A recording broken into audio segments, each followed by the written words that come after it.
ओम भगवते वासुदेवाय। प्रथम स्कंद सप्तम अध्याय। शौनक उवाच व्यासंको छाड़ी गंगा कोले नारद गले जेतेबेले चिते संशय जेते थिला नारद बाक्ये दूर हेला से सर्वगुणे अधिकारी नारद वाक्ये चिते धरी पुणी की कले पुण्य देहा कह आंभ को जेबे दया हेमंत मुनि प्रसन्ने कृष्ण महिमा सुनि कने सुत कहन्ति तुष चिते मुनिजनक अग्रते सुतवाच से ब्रह्म नदीर पश्चिमे आश्रम श्याम प्रासनामे तहि अशेष मुनिजन एणु अनेक यज्ञस्थान मध्ये बदरी नामे वन व्यासंक नियत आश्रम सेवने सरस्वती जले स्नान सारी प्रातः काले विष्णु भक्ति चिंती मने मुनि बसिले जोग ध्याने निर्मल मने ध्यान करी तक्षणे प्रभु नरहरि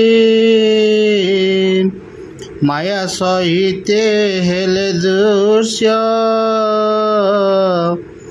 जे हरि पुराण पुरुष जे माया त्रिगुणे जड़ित जीव जहिरे होई ग्रस्त असत्य सत्य प्राय मणे आत्मार गति न प्रमाणे तेणु से जन्मादि अनर्थ जीव को होई प्राप्त ताहा को उधारिवा अर्थे कृष्ण भक्ति जोग पथे रचिले भागवत वाणी हे जीव तरे जहा शुणी भक्ति लभे कृष्ण पादे न पड़े शोक मोहदे संहिता करी हरिवाणी सुख मुनि को पासे आनी स्वभावे तांक निज सुत हर से दिले भागवत निशेषे गोविंद प्रसन्न माया न लागे तांक मने। शौनक उवाच माया न लागे जार चिते कि प्रयोजन तार ग्रंथे सुख स्वभावे आत्माराम ताहार ग्रंथे कि बाश्रम काहार अर्थे व्याससुत अभ्यास कले भागवत ନିର୍ଲୋପ ଯୋଗୀ ଯେ ସେ ମୁଜୁକତେ ସଂଶୟ ଲାଗେ ଆତ୍ମଚିତେ। ସୁତ ଉବାଚ ସ୍ୱଭାବେ ମୁନିଙ୍କର ଚିତ୍ତ ଗ୍ରନ୍ଥରେ ନୁହଇ ଗ୍ରନ୍ଥିତ ତଥାପି ଅକିଞ୍ଚନ ପଣେ ଭଜନ୍ତି ଗୋବିନ୍ଦ ଚରଣେ ଯେଣୁ ସକଳ ଭୂତେ ହରି ପରମ ଆତ୍ମା ରୂପେ ପୁରୀ। ତେଣୁ ଭକତି ଅତିରେକେ କହନ୍ତି ଏକକୁ ଆରେକେ ସେ ସୁକ ମୁନି ଶୁଦ୍ଧ ଚେତା ନିତ୍ୟ ଅଭାସେ ହରି କଥା।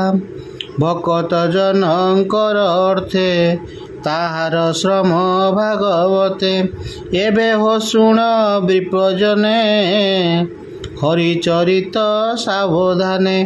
ଭକତ ପରୀକ୍ଷିତ କଥା ପାଣ୍ଡୁ ନନ୍ଦନ କବ୍ୟବସ୍ଥା କୁରୁ ପାଣ୍ଡବ ଯୁଦ୍ଧ ଅନ୍ତେ ବୀରେର ଗମିଲେ ବୀର ପଥେ ଭୀମସେନର ଗଦାବାଜି ଦୁର୍ଯ୍ୟୋଧନର ଉରୁ ଭାଜି ପଳାଇ ଗଲା ପ୍ରାଣ ଡରେ ଲୁଚିଲା ବ୍ୟାସ ସରୋବରେ ହେମନ୍ତ ହୋଇଲା ରଜନୀ ଜଳେ ଭାଳଇ ଭୟ ଘେନି କାନ୍ଦଇ ଜୀବନ ବିକଳେ ଦ୍ରୋଣ ନନ୍ଦନ ଦେଖି କୂଳେ ବୋଲଇ ରାଜା ମୁଖ ଚାହିଁ ମୋତେ ଯେ ନବରିଲୁ ତୋହି ଯୁଦ୍ଧେ ସକଳ ବୀର ମାରି ଏ ଭୂମି ଅପାଣ୍ଡବା କରି ତୋତେ ବସାନ୍ତି ରଜା ରାଜକୂଳେ ଅଖଣ୍ଡ ବନି ମଣ୍ଡଳେ ଶୁଣି ବୋଲଇ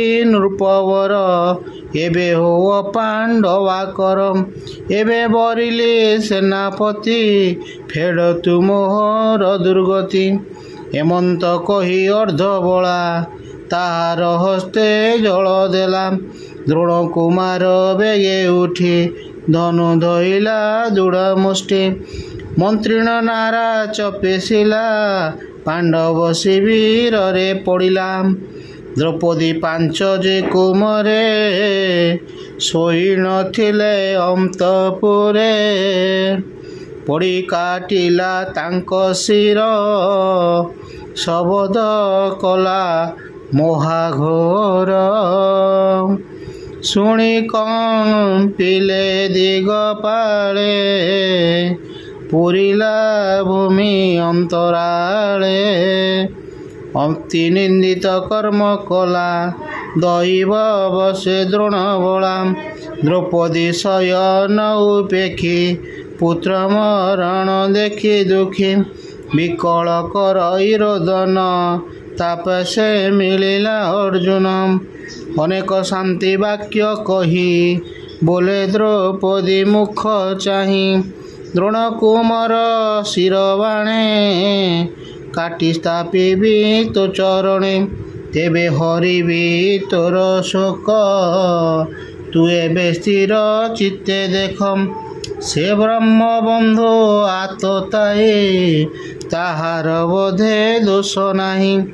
ହେମନ୍ତ ମଧୁର ବଚନେ ଶାନ୍ତି କରାଇ ତାର ମନେ ଯାର ସାରଥି ଭଗବାନ କେ ତାର କରେ ଅପମାନ ଗାଣ୍ଡିବ ଧନୁ ଧରି ହସ୍ତେ ବସିଲା କପିଧ୍ୱଜ ରଥେ ବେଗେ ଧାଇଁଲା ସଜ ହୋଇ ଦେବେ ଗଗନ ଛନ୍ତି ଚାହିଁ ଅର୍ଜୁନ ଦେଖି ଦ୍ରୋଣ ବଳା କାତର ହୃଦୟ କମ୍ପିଲା ବାଳକ ବୋଧେ ଛନ୍ନ ମନେ ପଳାଇ ଜୀବନ ରକ୍ଷଣେ ପଶିଲା ଯାଇ ଘୋର ବନେ ରୁଦ୍ରଙ୍କ ଡରେ ଅର୍କ ଜେନେ ତାର ରକ୍ଷକ କେହି ନାହିଁ ଶ୍ରମେଣ ଅଶ୍ୱନ ଚଳଇ ପ୍ରାଣ ରକ୍ଷଣେ ଦ୍ରୋଣସୂତ ମନେ ସୁମରି ବ୍ରହ୍ମଅସ୍ତ୍ର ତକ୍ଷଣେ ଜଳେ ସ୍ନାନ କରି ବ୍ରହ୍ମଶିରାକୁ ହସ୍ତେ ଧରି ସଂହାର ନ ଜାଣେ ତାହାରେ ପେଶିଲା ଅର୍ଜୁନ ଉପରେ ସ୍ୱଭାବେ ବ୍ରହ୍ମଶିରା ନାମ ତେଜେ ବିରାଜେ ରବି ସମମ୍। ତାର ପ୍ରଚଣ୍ଡ ତେଜ ଚାହିଁ କମ୍ପଇ ଅର୍ଜୁନର ଦେହି। ବ୍ରହ୍ମଅସ୍ତ୍ରକୁ ଭୟ କଲା ଗୋବିନ୍ଦ ମୁଖକୁ ଚାହିଁଲା। ପଡ଼ି ଅଭୟ ପାଦ ତଳେ ବୋଲଇ ଜୀବନ ବିକଳେ। ଅର୍ଜୁନ ଉବାଚ ହେ କୃଷ୍ଣ କୃଷ୍ଣ ଯୋଗେଶ୍ୱର ପ୍ରପନ୍ନ ଜନ୍ନ ପହ ଭୟହର। ସଂସାର ଅନଳ ଦହନେ ଡରେ ସ୍ମରନ୍ତି ତୋତେ ଜନେ। ତାହାଙ୍କୁ ଦେଉ ମୋକ୍ଷ ଗତି ଅଭୟ ବ୍ରହ୍ମେ ସେ ପଶନ୍ତି। ଆଦି ପୁରୁଷ ଭଗବାନ ପ୍ରକୃତି ପରେ ତ ବିଶ୍ରାମ। ସ୍ୱରୂପେ ମାୟାକୁ ସଂହାରୁ ପରମ ଆନନ୍ଦେ ବିହରୁ। ଏଣୁ ତୋହର ଗତି ମୁହିଁ ମାୟାର ବଳେ ନ ଜାଣଇ। ଏ ଜୀବ ଲୋକେ ତୋର ମାୟା ତୁଟଇ ଯାରେ କରୁ ଦୟା। ଏ ଯେ ତୋହର ଅବତାର ଖଣ୍ଡିବ ଅବନିରଭାର।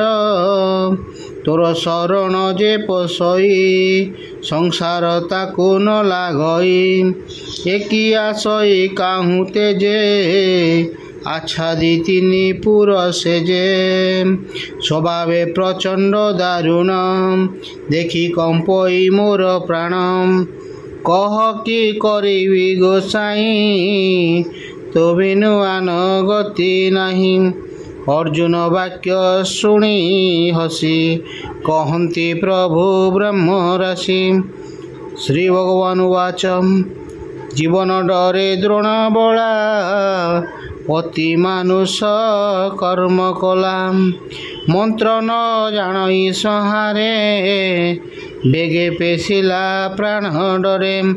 ଏହା ନିବାରେ ଶସ୍ତ୍ର ନାହିଁ କେହି ନ ଜାଣେ ଦେହ ବହି। ତୁ ତ ସକଳ ଶାସ୍ତ୍ର ଜାଣୁ ଚଞ୍ଚଳ ଚିତ୍ତେ ନ ପ୍ରମାଣୁ।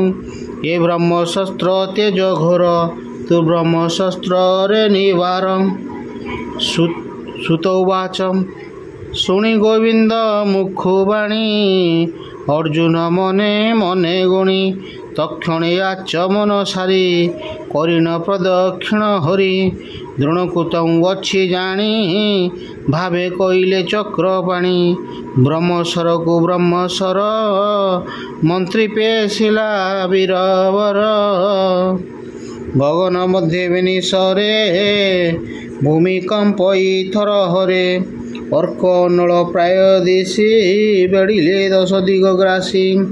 ସେ ବେନି ଶସ୍ତ୍ର ତେଜ ରାଶି ପ୍ରଳୟା ନଳ ପ୍ରାୟ ଦିଶି। ଦହିଲା ପ୍ରାୟ ତ୍ରିଭୁବନ ଦେଖି ଡରିଲେ ସର୍ବଜନ। କୃଷ୍ଣ ବୋଇଲେ ଶୁଣ ବୀର ଅସ୍ତ୍ର ଯେ ଅସ୍ତ୍ରକୁ ସଂହାର। ଯହୁଁ କହିଲେ ଚକ୍ରପାଣି ତକ୍ଷଣେ ସଂହାରିଲାଣି। ରଥୁ ଓହ୍ଲାଇ ମହାରୋଷେ ଧଇଲା ଅଶ୍ୱତ୍ଥମା କେଶେ। ପ୍ରଚଣ୍ଡ ରୋଷ ଶିର ଝୁଣି ଆକର୍ଷି ପାତିଲା ଧରଣୀ। ପର ଚରଣ ତନୁ ଛନ୍ଦେ ବେଗେ ବାନ୍ଧିଲା ମାଲ ବନ୍ଦେ। ବରୁଣ ପାଶକୁ ସୁମରି ପଶୁଙ୍କ ପ୍ରାୟ ବନ୍ଦୀ କରି। ଅର୍ଜୁନ ମନେ ଦୟା ବହି ରାଜସଦନେ ନେବା ପାଇଁ। ରଥର ଦଣ୍ଡେ ବାନ୍ଧେ ଆଣି ଦେଖି ବୋଲନ୍ତି ଚକ୍ରପାଣି। ଏ ବ୍ରହ୍ମବନ୍ଧୁ ବର୍ଷ ଦୁଇ ଏହାକୁ ଦଣ୍ଡେ ହେ ନ ଥୋଇ। ମନେ ତୁ ଅନ୍ୟ ନ ବିଚାର ବେଗେ ଆହାର ପ୍ରାଣହର। ନିର୍ଦ୍ଦୋଷ ବାଳକ ଶୟନେ ଥିଲେ ଯେ ନିଦିତ ଲୋଚନେ। ଏନାଶ କଲା ତାଙ୍କ ପ୍ରାଣ ଏବେ କହିବା ପାର୍ଥ ଶୁଣ। ମତ ପ୍ରମତ୍ତ ଉନ୍ମତ୍ତ ବାଳ ବନିତା ନିଦ୍ରାଗତ। ଶରଣାଗତ ରଥହୀନ ଯୁଦ୍ଧେ ଶଙ୍କିତ ରିପୁଜନ। ଏହାଙ୍କୁ ବଧ ଯେ କରନ୍ତି ଜୀବନ ଥାଉ ସେ ମରନ୍ତି। ପର ଜୀବନ ମାରି ଆଣି ଆତ୍ମାକୁ ପୋଷନ୍ତି ଯେ ପ୍ରାଣୀ। ତାଙ୍କୁ ମାରନ୍ତେ ବହୁ ପୁଣ୍ୟ ବେଦେ କହନ୍ତି ବିପ୍ରଜନ। ତୁଜେ ଦ୍ରୌପଦୀ ଆଗେ ରହି ପ୍ରତିଜ୍ଞା କଲୁ ଗର୍ବ ବହି। ବୋଇଲୁ ନକାନ୍ଦ ସୁନ୍ଦରୀ ତୋରରି ପକୁ ମୁହିଁ ଧରି ତାହାର ଶିର କାଟିବେ ଯେ ସ୍ଥାପିବି ତୋର ପାଦ ଯୁଗେ। ମୁଇଁ ଯେ ଶୁଣିଅଛି ଏହା ଏବେ ରଖିଲୁ କରି ଦୟା ବେଗି ଏହାର ପ୍ରାଣ ହର ନିବିଷେ ବିଳମ୍ବନ କର। ଏ ପାପୀ ଆତତାଇ ନର ବାଳକ ହନ୍ତା ଏ ତୁମର ଯାହାର ଆଶ୍ରେ ଭୋଗ କଲା ତାର ଅପ୍ରିୟ ଏ ଚିନ୍ତିଲା। ଏଣୁ ଏ କୂଳ ପାଂଶୁ